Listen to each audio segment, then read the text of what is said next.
তুমি কি কখনো ভেবেছ কেউ কি আসবে আমাকে বাঁচাতে? সত্যিটা হল, কেউ আসবে না। কেউ তোমার জীবনে সব সমস্যার সমাধান দিতে পারবে না। কেউ তোমার ভয় দূর করতে পারবে না। কেউ তোমার হতাশা মুছে দিতে পারবে না। এটা কঠিন হলেও সত্য।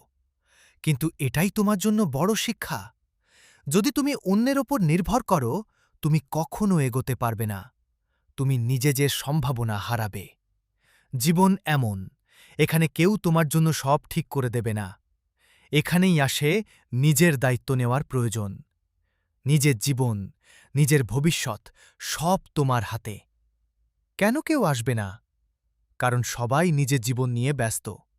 এবং জীবন প্রতিটি মানুষকে পরীক্ষা করে, তোমাকে নিজের ভেতরের শক্তি খুঁজতে বাধ্য করে। যদি তুমি সত্যিই শক্তিশালী হতে চাও, তাহলে বুঝতে হবে অন্যের সাহায্যের জন্য অপেক্ষা করা মানে নিজেকে পিছনে রাখা।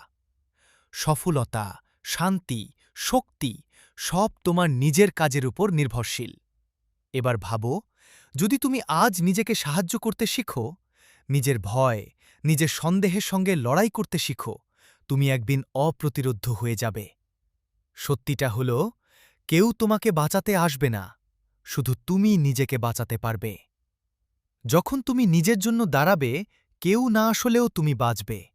কেউ না আসলেও তুমি শক্তিশালী হবে। কেউ না আসলেও তুমি সফল হবে। সুতরাং আর অপেক্ষা করো না। নিজেকে বাঁচানো শিখো। নিজের সমস্যার সমাধান করা শিখো। নিজের ভয় জয় করা শিখো। কারণ কেউ তোমাকে বাঁচাতে আসবে না, তুমি যদি নিজেকে না বাঁচাও। তোমার শক্তি, তোমার সাহস, এগুলোই তোমার প্রকৃত রক্ষক।